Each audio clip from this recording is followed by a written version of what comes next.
This is the MXtoday Podcast here on MotoOnline.com. I am Alex Gobert. As usual, joining me, Nick Still. How's your week? SMX round number one, playoff one, Nick, is in the books. It didn't entirely go to plan, but the postseason is go. Alex, good to be back. We're well into the SMX playoffs now. Apologies for the outing. Currently in the rental car. We do these things where you do these things, but that's okay because that's what is important. Like you said, the Super Motocross playoff number one was on the weekend, and it's been in the headlines, I'm going to call it, and there's been some unhappy people, some happy people. Obviously, the elephant in the room is it did get cancelled due to lightning in the area, Alex. Some fans not pumped with that. Looking at the track, looking at the photos, the footage, and hearing from a lot of riders, that thing was not going to be rideable. So I think it's a pretty sensible decision. Yeah, I mean, what it came down to in the end, from what we understand, was obviously we had those delays. We got through the opening motos, two moto format, as we know for SMX. Got through the first ones, then the rain came, the storms were incoming, and effectively ongoing. So what that ended up doing, Nick, was the ongoing delays. Because of those storms, they were running out of light. They were running out of time, out of light. They didn't have a backup plan as such. And in the end, I think it was a matter of weighing up, what do the athletes want to do? What do the teams want to do? What was possible to carry out with the time frame that they had? And the decision was made. Let's pack it up. Let's move on to St. Louis, and playoff one is done. So it's hard to fault the decision. I mean, I get it, why they made that decision, but I also understand as well the disappointment of the people who not only paid money, but obviously went through the motions, waited around, all the rest of it. Disappointment makes sense, but so does moving on. It's funny. I've seen people post photos of the tickets, and on the tickets it says all the showtime, rain, hail, or shine, but doesn't happen to mention lightning. So I think at the end of the day, Alex, safety is paramount. And when you listen to the athletes and stuff like that, it's a sensible decision. Now, for riders like Justin Cooper, who found himself on the track in the first race of the day, he's like, oh man, we needed that second moto. We need two motos to get those decent scores. So you've got that part as well where the riders are really going to struggle with that. But this leads me to a real quick question. We sort of touched on this last week. These drag strips, these raceways where we do these, is it suitable? Is it suitable? And I think we found our first crack in the plan, really. Yeah, I was kind of shocked when I was shocked at just how motocross like that track layout was. I think a couple of things stem from that. When you add to the speed and what they were doing, I think it kind of the word sketchy was kind of thrown about a little bit over the weekend. When that comes to mind, it makes things. I think that's a result of potentially that higher speed. The track itself, Eli Tomac, Nick, after it, we didn't have the press conference, but we obviously do receive the press releases and the PR from the teams.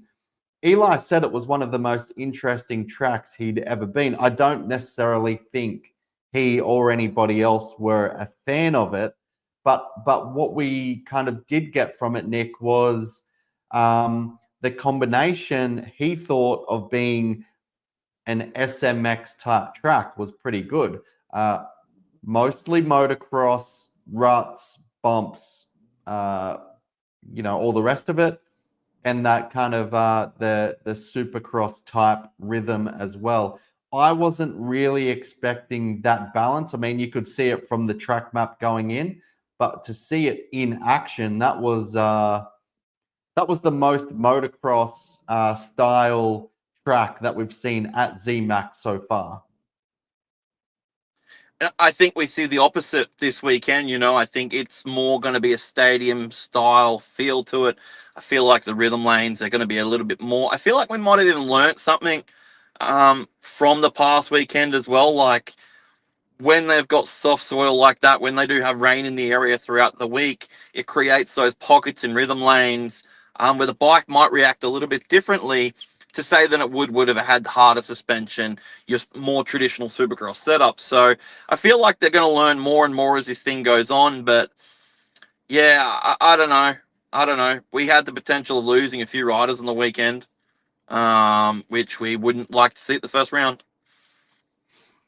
Yeah. On that, we obviously Julian Beaumer, thoughts are with him. Had that big crash, as you mentioned, just being caught out by potentially the conditions. Straight into surgery. Had the fracture there of, I believe it was the L3 vertebra in his spine, among some other damage there. So immediate surgery. He's going to be on the sidelines for some time. Haven't heard much of Garrett Marchbanks yet. Any real update on him at the time of recording this? I haven't come across that. And then outside of that, we saw Seth Hamaker go down pretty heavily in in those early sessions. So he was able to continue, but yeah, the conditions were catching people out. I thought it was interesting when you speak about the conditions and the track and is it suitable? Do these four-way drag strips or dragways work? I thought it was interesting when you think of Hayden Deegan. He said you have to adapt to whatever the track brings. So a lot to debate, a lot up for discussion. Yeah, absolutely. And I feel like it's going to be that trend moving forward as well. Let's see what we get with this weekend and into Las Vegas there as well. So I don't know. I still feel like the stigma from a lot of these athletes is why are we still going, right? Like why we're still racing. This is you're there. I feel like that stigma's still there, yeah. And I don't know why. The check's going to be there in a few weeks as well, Nick. The check will be there, and that might be the only thing that's keeping these guys in it. The show I don't know. That's just on. The show's going on. So yeah, we will see what we get for sure. But I don't know. Just a bit of a weird vibe. I'm going to call it weird vibe. I mean, I think it's the added challenge. It's when you know what you're going to get in Supercross. Pro Motocross, the events are a staple every single year. SMX, it seems we just don't necessarily know what we're going to get week in and week out. And I said this in our preview show. When we look back at the two playoffs and the final, if we can combine them and think of it as, okay, that was a real combination of both elements, both disciplines, then that's probably the big picture of SMX. Clearly, to me, Charlotte has become the motocross-inspired track layout. Beyond that, as you said, we're expecting this weekend at the Dome at America Center to be more Supercross-based. Probably the Coliseum comes to mind in year one. And then Vegas, Nick, I think we're going to see a hybrid, a true hybrid, but potentially not as fast as what we witnessed on the weekend at ZMAX. So I don't. You asked me, do these work? If you're going to make the dragways the high-speed motocross type option on the schedule, I don't necessarily think it does work. Make them the slower speed, more calculated I guess, true hybrids, and you can get away with it. Yeah, that's right. That I feel like that's going to be the question moving forward for quite some time is will the dragway type strips, raceways versus the stadiums. We're going to get our first real taste of that this weekend, like you said. I think we're going to get a clear indication then. It'll be interesting to see what people prefer, but I'm still leaning towards that stadium type. I don't know. Maybe we were spoiled too much when we were in the Los Angeles Coliseum. Yeah, but I mean, at the same time, we don't want Supercross without whoops. That's not what SMX is. Maybe at one of the rounds, sure. Consistently, probably not. Yeah, I guess. I think you can find the happy medium in it, right? I was watching a clip today from what Eli Tomac's usually like riding in Cortez, Colorado, his SMX track. Like, I think that's cool. That's the good mix. And a lot of comments on it were like, Can "Let's we just get run some water? SMX." Can we get some water? It's Tomac. He's a beast. He doesn't need it. Okay. That's him. He's out there just blowing berms. There's dust, the sand. There's stuff going everywhere. Mm. You gotta love it. That's Tomac. Yeah, but I mean, I feel like I'm more sold on SMX than you. I'm not Feld Motorsports, but I'm more sold on SMX than you are. I'll agree with that. I'll agree with that. That's fine. Sell me. Sell it to me. The next 2 weeks. I want to be sold. I want to be sold when we're leaving Las Vegas Motor Speedway. I want to be sold. Are you still coming, sir? Are we still going to see you in Vegas? I don't know. I don't know. It's gonna be the mystery whether I show up or not. It's gonna be a mystery. We've got the courtyard, the most unique media setup in the land, Nick. I feel like you'll be there. I'll be there. Yeah, you'll be there. So we'll do it. Hey, what was your take when I wanted to get into this because Chase Sexton, we saw him come out, qualify quickest. I don't think speed is ever really an issue with Chase Sexton. No, not at all. We've seen him have a string of those throughout Supercross and stuff like that of being the fastest qualifier. So I think with those guys, there is something mental with it. Being the fastest guy out there, and I don't know. Maybe if we go back and look, I'd love to know the analytic for anyone out there that plays that game is how many times Chase Sexton was the fastest qualifier, then went on to win the main event or went on to win the overall for the day. That'd be an interesting analytic to look at. I feel like Chase is one of those guys, Alex, that once he's got that thing going all day, bar a mishap or failure in a main event or the motos throughout the day, it usually goes pretty well and he finds himself on that top step. So yeah, I don't think there's no question about speed with Chase Sexton, and it might just be a case of, hey, I've got nothing to lose. The last few months for me weren't perfect. They weren't great, but we're going to go out here and we're going to put our best foot forward and maybe the last outing on the Red Bull KTM. Yeah, and I think it's pretty evident, you have to, that first session is pretty critical to set your time to get that lap down pretty early before the track continues to deteriorate in these conditions. What else I kind of took away from playoff one at ZMAX, Nick, was probably the way that these SMX tracks are structured. Not a lot of supercross in terms of rhythm, not a lot of variation, not a lot of variables when it comes to line selection outside of, the few obvious ones. What it leads to is it's literally a drag race.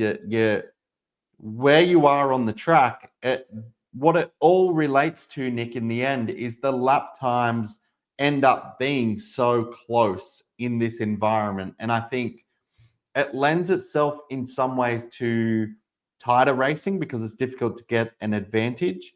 But at the same time, it's difficult to make up time as well and really set yourself up for a move. So that's kind of something I think that they're really going to have to get the balance right on as well. You want it to be close, but you want it to be, also have an opportunity to make a move when it counts. Yeah, that's the best part about the Supercross side of things. With that, you get the different rhythms, you get that different technique that you can do. But I feel like And they've some got that mistakes. well. Yeah, it's in some states. But I feel like they've got that pretty well before. So like I said, that's another interesting thing that we'll get to see this weekend is how that forms. Um, and it's almost like I see it as a drag way or a drag race, as you like to say. The starts we've seen are pretty much exactly like that, and that really sets it up for the rest of the moto. But hey, we seen where Hayden Deegan came from to take the win, so there is time to make up. There is passes to make. You've just got to execute correctly, and like you said, to get that lap 100% correct, you have to be perfect.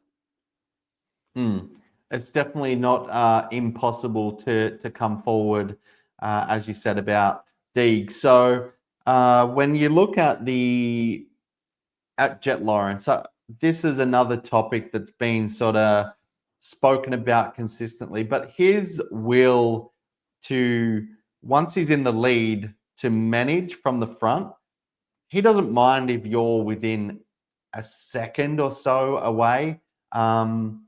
He finds his comfort point at the front.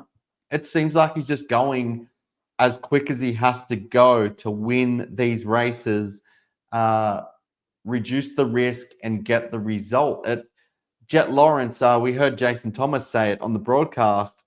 He's probably the most comfortable racer in history to lead from the front, but by a small margin. He's not trying to win by a long way, realistically. Well, that's the Or great is thing he? about Jet, right? No, that's the great thing about Jet is because he's so good at setting that race pace early, and when he gets pushed, he can keep turning it up. That's something we've seen, and the little one thing with that, and this is the thing that I think makes Jet so special, is when he turns it up, Alex, it's still just as clean as it was before. There isn't mistakes. There isn't these little errors. People don't push Jet Lawrence into making a mistake. He can literally just keep turning it up and ride away with it. Until we see that, I think that is what makes Jet so special because we get to see those little things and setting that race pace early, the urgency, and in some cases, not the urgency. Like you just said, he's not phased by who's behind him, what speed they're doing behind him, or where they are. That's the little 1% with Jet Lawrence that I think gives him how good he is. Yeah, just managing the race like no other before him. Like I said, it seems like just maintaining the lead, keeping in his rhythm. It's minimizing the mistakes. When you're minimizing the mistakes, you're also limiting the chance for whether it's Tomac, whether it's Sexton, to put themselves in a position to make a move. So I think for those guys mentally as well, it's almost that underlying question: just how hard is Jet Lawrence pushing ahead of me, and what's he prepared to elevate to if he has to? Because just looking at the results, and you consider the best laps of the 450 main event, or 450 Moto 1, sorry, Jet, a best lap of 58.8, Sexton 58.7, Tomac 58.7, Hunter Lawrence, Nick, 58.4. So we saw him end up in fourth. And outside of them, the guys who weren't realistically in that tow, if you will, 2 minutes, 2-minute 1, 2-minute 2, and beyond. So the pace at the front, when we speak about are there ways to make up time? It appears there are, but there also appears to have that benefit. If you start the moto up front, you're going to go with the pack. Well, that's what drags you along, right? You get pulled into that freight train, as we like to say, and that race can be a lot slower at the back. But like you said, it's a lot harder to get around. It's harder to make those passes. So you almost get caught up in that race pace at the back. And that's when you get into urgency, like with Hayden Deegan. He pushed every single entry exit that he could to make those passes. That's what got it done for him. Though I hope we can sort of transition to this now, because I have one question for you regarding that. And is, if Joe Shimoda did not go down, does Joe Shimoda win the first race? Tough to say. I don't think you can say that, but yeah, I mean when you consider the 250 class, Nick, you said it yourself. The Hayden Deegan just seems, when it comes to the postseason, when it comes to SMX, he lifts. It was kind of weird. We saw Masterpool qualify quickest. Hayden was second. But beyond that, when we got to the only moto that did end up taking place, Nick, for Hayden Deegan, once he did get to the front, he finished that opening lap, I believe it was around 7th. So a little ways back. Would Shimoda, woulda, coulda, shoulda, what would have he done if he didn't go down? Tough to say.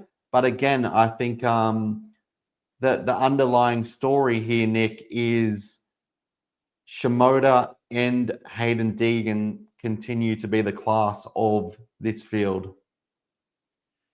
See, I look at it with the fact of Shimoda did it in the summer. Shimoda beat him, outlast him, outrun him throughout motocross. So why can't it happen again? I'm kind of leaning towards, if he didn't go down, I feel like it might have been a lot harder, and Joe potentially could have got that done. So, like I said, that leads back to what I said about the whole single moto format. A lot of these riders, they really needed that second moto to average their score better for the day. So that was a little bit disappointing. We didn't get to see that side of it, but that's the sport we love. And when you look at the again on the lap times, the 250 class, the mixture of where these guys were, Shimoda was incredibly quick, some of the very quickest lap times of the entire afternoon. So it kind of brings up that point that what would have we have seen if the second motos went off? Who would have been the people that wanted them to go ahead? Justin Cooper comes to mind with the red plate. Beyond that, I'm kind of thinking of in the 250 class, Nick, you're kind of looking at the people who would have wanted a bit of a reset? Max Anstey's, Jordan Smith's, those riders. I think they're the ones, while they understand the reason why the racing didn't go on, they probably felt when they departed ZMAX that there was a little bit left on the table. The great Max Anstey. He's fantastic in the mud. He's seeing the mud. He's going, let's go again. Let's drop these gates. I'm ready. We can have a repeat. We can have a repeat of that one main event on the East Coast that year. We all know what I'm talking about. We all know. Davies too. I mean, he's Cole Davies. He went down while kind of in contention for the podium. Went down while he was as high as P2. So the end result for Cole wasn't too bad. When the checkered flag came out, I felt like he was able to salvage what was an okay day in 8th. But for him, I think it was just another one of what could have been. So there's a number of riders like that, Nick. And I think when it comes to playoff time, what I kind of take from it in a lot of ways is the depth of the field becomes very evident, because you go through the results and you watch on track. There's a who's who of A-level riders who When I say A level, I mean top tier riders that you don't even see. Yeah, absolutely, and uh, that's the beauty of it, I guess. Right? Like, Hmm. is that what makes it so? Is that what makes it special? Right? That we Yeah, like the depth. that just the depth. I think, and that really emphasizes it. Um, and it goes back to the whole reason we do this is so those riders don't just check out for the year; they're back in for it, and that's what creates the depth um, in the championship. But yeah, I agree. Davies is another one of those. Hunter Lawrence is probably another one of those riders that would have loved the second moto for the day. Um, it was almost like an entree, an appetizer for what we've got coming this weekend. We get to see that little part of how this might play out. Hmm. I thought the one of the big questions we had, and we're kind of bouncing around a bit just on different kind of thoughts that we have from this opening playoff. That when you think of my guy Nick, RJ Hampshire during the 450 MX season, the consistency, putting himself in the right position, getting the results each and every weekend, there or thereabouts, the top five. Taking it into this environment, we weren't really sure what to expect from him, but it was more of the same realistically in the end. Yeah, really P5. consistent for RJ. Yeah, really consistent for RJ Hampshire. Um, it's going well for him. Just waiting for him to do something crazy and take half the field out, take a winner out, and we can all be reminiscing of what he does. But he might have turned a new leaf. No, RJ no. Hampshire might have turned a new leaf. Came forward, he was controlled. He is of the very essence, Nick, a 450 guy. What could have been? What could have Yeah, been? Because what could have we waited too yeah long. yeah what could have been? What could have Mm. been of Seth Hammaker's 250 Eastern Region Championship as well, but we didn't get to see that. So, just saying, Mm. just saying. Okay. No, RJ Hampshire, The it's been fantastic. He's looking good. other talking points, Ken Roxham, we saw him back in action doing as Ken does. Quick out of the gates, that those early opening laps, we know just how strong Explosive. he is in those. Yep. Yeah, explosive, the way that he races. Ended up sort of dropping back. I won't say fading, but going back to P6 in the end, which wasn't too bad.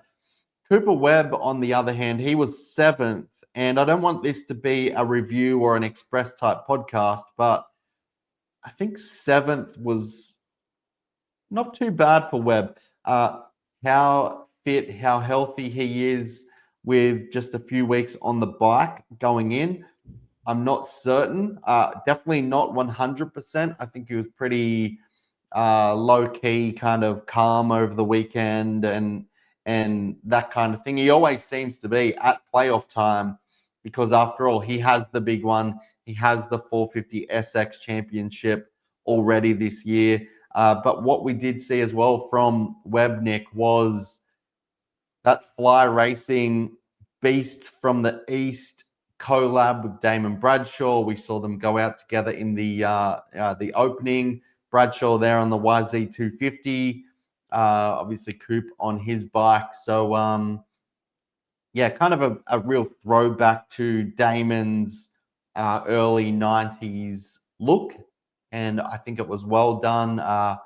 Not commercially available, none of that. Just a unique throwback for the Charlotte region and giving a nod to Damon. So a legend of the sport, still proactive, whether it be with Yamaha, whether it be with Western Power Sports, and I thought that was kind of cool. And Coop seemed to really embrace it too.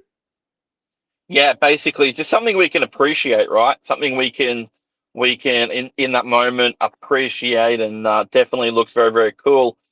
As for Cooper Webb, I've got the answer. Turn the lights on. Turn the lights on, and Cooper Webb comes alive. Stamp it right there. Turn them Watch this lights on. space. We'll see when we get to Vegas. Prado. What about Prado? What? Yeah. What? Yeah. Whoa. I'm not going to say, Nick, that you Whoa. called it. Whoa. I'm not going to say that you called it. I definitely didn't call it. But you said to me in the pre-show coming into the opening playoff, do we see him make all three? Was there ever any thought of yours, Nick, that we weren't going to see him at all? Absolutely. When he purposely tried to not qualify for the last race of the year in Pro Motocross, that's a red flag. Wave that flag. It's red. That's not good. That's not good for Monster Orange? Energy Kawasaki. Yeah, maybe orange. But man, this and why not? Like the whole Prado Kawasaki saga, it was embarrassing at most, at best. Why not? Why not leave out for the year? It just adds to it. Mm. That whole thing is just it's so bizarre. And I think we can all pretty much agree right now, Alex, that we don't see him on that bike again, right? Like that's it. It's over. Yeah, this has to all but confirm that the separation is imminent. Any day now, I think we're going to, whether it's before the end of the playoffs, whether it's after, I'm not really sure. I think it's we're going to see a mutual parting of ways there. You would assume he's parked up for the playoffs.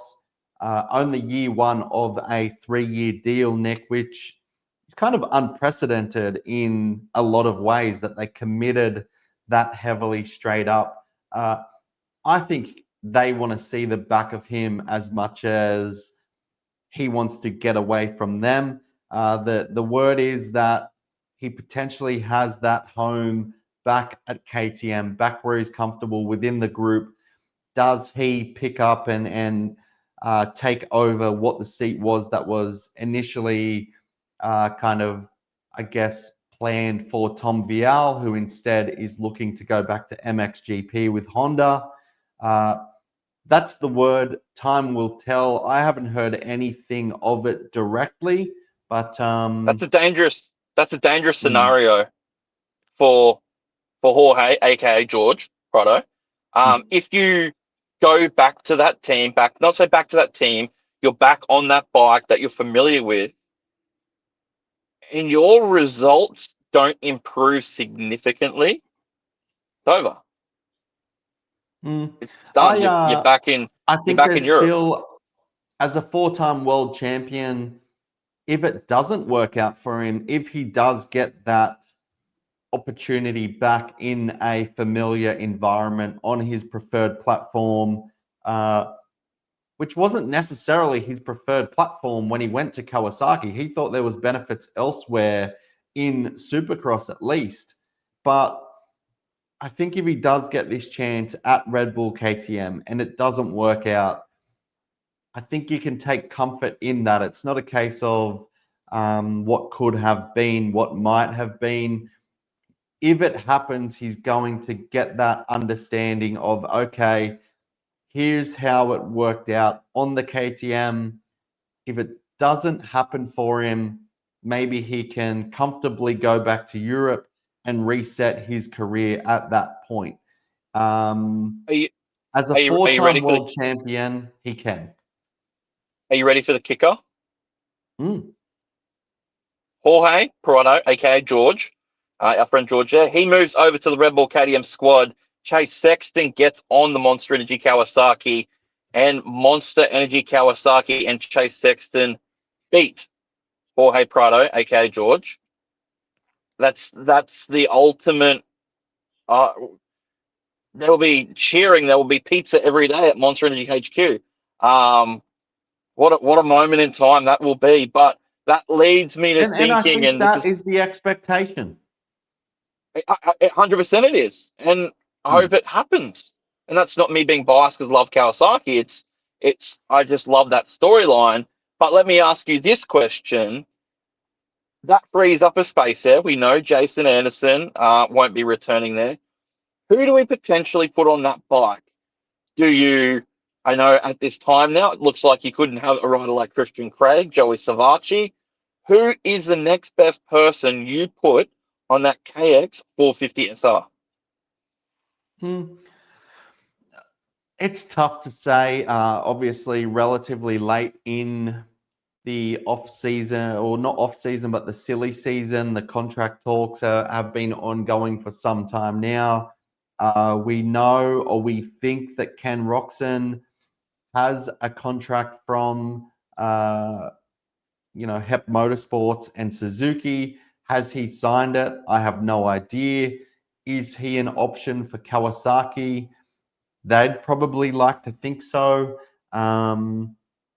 Maybe it's appealing to him too. I'm not really sure. Obviously, there's the Red Bull, there's the Monster Energy. We've seen a few cases now where that's not the absolute be all end all of deals. You think of Sexton switching to Red Bull, going back to Monster. You think of Tomac if he arrives at KTM.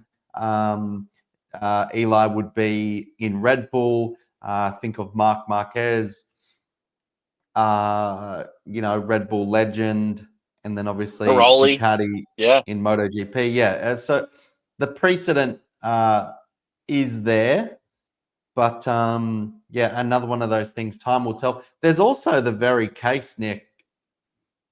What if Chase Sexton goes to this Kawasaki and he thinks it's bad at KTM, where he is super competitive, as difficult as that is for you to hear? He's strong on that KTM, regardless of if he says he's comfortable or not. The results and his performances speak for themselves. What if he goes to Kawasaki, as everybody anticipates, and the comfort? What if he does a Jorge? Well, Alex, what happens if Eli Tomac leaves Monster Energy Star Yamaha, goes to KTM, and does a Jorge? Yeah, a lot of what ifs. What happens then? No, see, we trust Sexton, right? We trust Sexton coming from a Jap bike onto the Euro. It did take him a little while. He won a championship on it. He's a race winner. Yes, Sexton is A class. Yeah. He will be fine on the Kawasaki. But that brand, Alex, Monster Energy Kawasaki, as a team, as an outfit, that needs an injection of something. And hopefully Chase Sexton can bring that to that team, because that would be the most demoralizing place to be at the moment. It would be a rough time. Yeah, it's so much to play for. What it kind of every year I feel like this craziness of the silly season, we get into it, we bench race, we speak about it on record, off record. The conversation doesn't change for us or the fans out there. So Christian Craig's the answer, by the way. Christian Craig is the answer. Hey, what was your World Supercross? Christian Craig, Quadlock Honda, done deal. He's on the CRF. He's back home. Yeah, look, he's back home. When you think of Christian Craig, there was two different ways that could go. He was heavily linked to Monster Energy CDR Yamaha, basically the number one team, or the number one draft team in Australia where you would want to go. There was talk of him racing for that team for the Australian Supercross Championship. That did not happen to come out. We then see that split with Star Racing, and Yuriv Konski in that Quadlock Honda team with Martin Davalos picks him up. Looks like we're going to see him and Joey Savacci alongside each other for World Supercross. It's interesting. I think that would almost cement we see him with Quadlock Honda next year alongside Joey Savacci. Where does that leave Shane McElrath? We're not too sure. But it's almost like a watch this space with that. And if there's one thing we really learnt from it, Alex, is the departure of Christian Craig and Star Yamaha. It wasn't good. it's still not good. Mm. Christian and obviously his wife Paige, they'll take some jabs at them online when they can. So surely one day we'll get the full story of what happened. But as for Christian Craig, I think that's a great plan B, right? I've got a surprise. I want to take some time each and every week, Nick. I don't know. I don't have a name for it yet. We're on Christian Craig watch. We'll watch him. We'll analyze him. We'll enjoy you as a fan, as a follower, as a friend.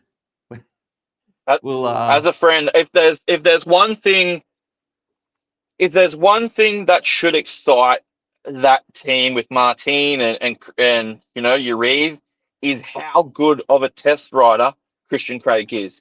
How good he can set up a bike, how good he can nail something in to be perfect. I think having that a part of that team can take it to the next level. But maybe a World Supercross Championship would maybe that would put the number 28. Maybe that would bring the career back on track for him. It hasn't gone well this year. The last couple of years has not gone well for Christian Craig. So maybe we can jump on the Shane McElrath program. We can go to World Supercross. We can learn to win again. Be at the front of the pack. Do these things, and we can come in at Anaheim 1 and get the win. That might be a little optimistic with the win bit, but screw it. I'm in. Give it to me. So yeah, I'm curious as well, and we did touch on this last week in the podcast, but yeah, that kind of where it leads to come 2026 for Christian Craig, for Quad Lock Honda, because Savachi, great pickup for them, makes sense to continue. Shane and what McElrath can do, solid in itself. We saw him continue into this throughout the Supercross season. We're seeing him in SMX. We're seeing Dean Wilson in SMX as a late pickup. So, a late decision at least before he goes and does more international racing. But and then obviously McElrath as well on the 250 in WSX. A little bit more there with Savachi. I'm going to imagine that phone is going to ring from Monster Energy Kawasaki. If I'm Joey Savachi, I'm telling them to get screwed. But I'm going to imagine that happens, right? I'm going to imagine they get that call. That potentially could almost be a lifeline for a McElrath, where potentially Savachi goes there next year. You then get Christian Craig and Shane side by side at Quad Lock Honda. That could potentially be something that happens. I'm sure Joey Savachi's name is top of the list at Monster Cowie, right? It has to be.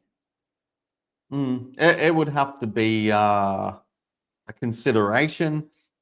I don't think he would do it. No real insight there. It just wouldn't make sense. I think what he's doing as we speak, World Supercross. 3 times. Yep. What he's doing in America, what he's doing in World Supercross, the what he's been doing in Australia, and finding a home on the 450. Remember, for Savachi, we saw him even at the point, to have to drop back to the 250 class with Triumph and do outdoors only at some point. So I think he values this, becoming almost following that path that we saw Justin Brayton take in the later stages of his career, aligning with Quad Lock, doing what they're doing there, and on Yariv Konski and Martin Davalos's Honda team. That makes sense in a lot of ways. So again, time will tell, and I don't think we see a lot of change, on that front. It kind of makes you think, though. Savachi was your guy. Craig is your guy. Teammates, that's your team. No longer Team Green, you are Quad Lock. Yeah, I'm Quad Lock Honda. Yariv Konski may have something to say about that. Me and Yariv, well, yeah, we might have some beef. some would say. Others might not. But yeah, like I think that's a good fit for him. I think he'll be great there. But I think we got a little bit sidetracked, Alex. World Supercross, that lineup they have for the Australian GP at least, man, it is stacked. There are some riders in Hmm. there, and I feel like they're saving the best for last. Um, it's only a matter of time, Alex, till we see Hayden Deegan's name pop up in either, the AusX Open in Australia or it pops up in World Supercross. It's only a matter of time. Hmm. Yeah, I think on that kind of broader note of World Supercross, you kind of look at, they've almost got that, they're leveraging wildcards. So when you think of the graphics that they're working, Eli Tomac there front and center as the world champion, Ken Roxon's there as multi-time winner of the series, Cooper Webb's there for what will be his upcoming wildcards. Beyond that, you have Jason Anderson, who we think is in full-time, Tom Vial with his wildcards, Max Anstey's back for a full-time World Supercross in SX2 going for the title. He's going to be up against another world champion in himself, the defending 250 champion in Shane McElrath. And obviously Justin Cooper again. I'm not sure if I mentioned him, but a wild card position. These wild cards and this structure that they're doing and blending them from race to race, Australia, as you said, that's where the pick of the bunch realistically are placed. Haven't seen a lot for Malaysia, or obviously Canada has, a not a bad group going there, but it seems like the that strategy there, it kind of it's a good look for them. Will it lead to some disappointment in certain countries for your core Supercross fan? Probably. Will the broadcast experience be kind of, relatable? What are the wild cards and who's there, who's in, who's out? And then you've got the full-time guys, Savachi and your Justin Hills of the world. So Vince, it looks like we're going to see Vince Freezy on the Stark, which is unique. And I am genuinely excited for that series. Unique is one word you would use. Embarrassing is another word I would use. That somewhat goes to the top of the list for me. But yeah, you are right. The wild cards that we see throughout these, it really looks like Gold Coast round in Australia is the stacked one. We can probably guarantee that's a deliberate effort from promoters to against past promoters with some of the history that's happened there. So lot of watch this Bailey, space type of thing. whoa. Why are we sitting past promoters? What are we talking in riddles? Alex, I was thinking about this, right? And I want your thoughts on this. Adam Bailey is the creator of World Supercross. This was his baby. This was his child. He made it. It's turned into a machine. And now the machine that he created is trying to take him out. Pretty like ironic AI. when you think about it. Ironic when you think about it. Yeah, and obviously that comes down to Adam Bailey is back running the AusX Supercross Championship in Australia. A couple of clashes there and whatnot. So it's tough. I think both series will be good. What does World Supercross do in the future? There's been kind of that almost that indication that it may overlap sooner or later with Pro Motocross, which would be another massive kind of bridge to cross. But yeah, we'll see. I wanted to get your take on something else, circling back to SMX. This start structure on the weekend before this thing runs out, before time's up for us, the starting procedure back to back. We have seen it in the past, back in the day, but to see the riders, one group on the left, one group on the right, one group had to navigate a left-hand turn into a right turn, the other one the opposite. Thoughts? Take anything. I like it, right? I think it's different. I would have loved to have seen how much dartfish talk was happening throughout the paddock in the afternoon, to really identify that best position across both. And I kind of like it for the simple fact it's almost like a throw to where we are, a drag strip, either side. We got the left and the right. We sort of get that. And I think that's a really good crossover between the two sports. So to have that, I think is really, really important. Do I want to see it every time? No. But in situations like that, I think it's cool, right? It's really cool to sort of see both bikes coming at both angles when they cross and meet for the first time. You've got Jet, you've got Tomac side by side, and it really, I don't know, it really sets a drag race type feel.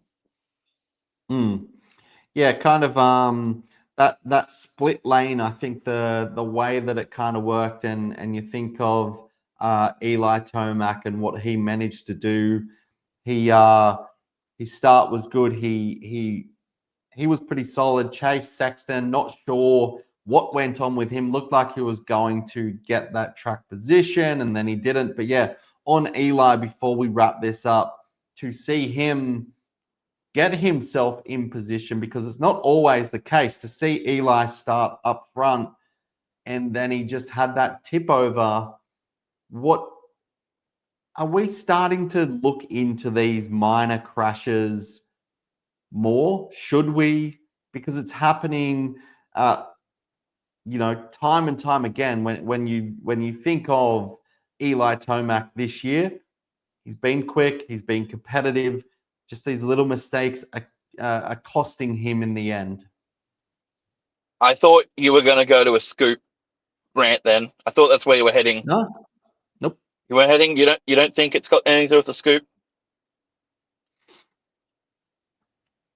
Not necessarily. I think I don't know. I don't know, Nick. What do you think? I'm his coach? Well, I don't know. So luckily he's going to a KTM, and there's been no rider in the history that has ever tucked the front on a KTM. So we could be fine, right? Yeah. we very well may be. But yeah, overall, almost a case of, again, we say this so often, Nick, more questions than answers. That's what happens. That's what keeps us wanting more. And in this sport, expect the unexpected. Really want to emphasize what you said at the start of the show as well with Julian Boumer. Fingers crossed he heals up real quickly, Alex. That was a rough one to watch. And anyone else that sort of crashed in those conditions, I'm excited for this weekend. We're back inside in a stadium where we should be. No pun intended with Supercross. Big Supercross guy. It's going to be exciting. I'm looking forward to it. Yeah, I'm pretty curious to see. I think, like we said, judging by the track maps and what you see on paper, or whether it's the animated version, I think it's very difficult to kind of connect that to what the reality is when riders arrive, when they start turning laps on the Friday. Have we seen what's outside the stadium yet? I'm sorry, I haven't really had much time to look this week. Have we seen what the track map is outside the stadium? I mean, you've seen it on the the basic layout, but how that actually connects the dots, how it turns out, what the experience is on the broadcast, because I think that's the other challenge with SMX that we've kind of seen already as well. Supercross as a sport is recognized for just how good it is as a live event, as a live show. SMX is, probably that little bit more complex, in difficult to really make it so you can take in all the action from trackside, and really we spoke about it previously, combining the elements of the outdoors to these venues that are usually for different purposes. In this case, they're going to combine, I assume, multiple buildings, multiple, I guess, different venues anyway. So to see how that plays out will be, once again, unique in itself. And again, to see how it kind of comes together when you, from a fan's point of view, and what that experience is like on the TV as well. So I think Feld's learning, the industry is acclimatizing, adapting, all of the above. I think it's happening, but it's still only year 3. Yeah, absolutely. Very early in this thing still. I didn't actually get to see the live broadcast from the weekend. I was attending another race, but I'm really looking forward to that side of it this weekend, Alex, and getting to see that as well. And then on the ground there in Las Vegas. You're in. Starting times ahead. Maybe. We'll soon see. I don't know. I might get clipped. I don't know. Was there anything else we can take from the weekend? Was there anything you're looking forward to? Was there anything that that raises, I'm going to say raises your eyebrows, Nick? What's next? If you're a fan and you went to that race and you're upset and blasting the sport and carrying on online about it, I get it. I really do. But just chill down. It's okay. We're racing again this weekend. Look forward to that. Yeah, it's a tough one. My take, Nick, what I look forward to, the wild card races, fantastic. Hey, I like said it. that. That's the entertainment. Yeah. Yeah. Like I've a 450 LCQ tune. times 10. All right. I said wild card races, sir, not the 450 LCQs at a Supercross. That's when I'm going to the concession stand. That's a bit Wild unlike card you. races at SMX. Wild cards at SMX. Give me more. Was that you give me more from the concession stand, or you want some more races? No, all of the above. All of the above. It's it's a little bit less edge on your, edge of the seat type stuff when you think of, Dean Wilson in P6 and it's quite a long ways back that you're able to get in and transfer to position within these things. But yeah, I liked it, Nick. You spoke of the injury. I wanted to touch on this quickly. Malcolm Stewart, the expectation is, after him tweaking his back on the Friday, the expectation is that he will hopefully be back for St. Louis. So we look forward to hopefully seeing that.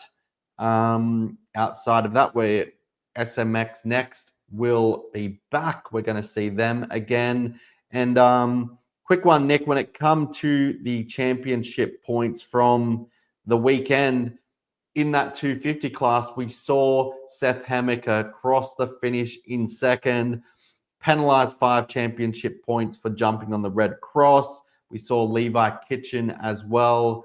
Solid result in P4. They didn't change, but he too copped a 5 championship point penalty. But Levi did get dropped back 1 position for actually passing on the red cross as well. So just a couple of notes. Yeah, something these guys are going to look out for this weekend for sure. Not make a mistake like that happen again, Alex.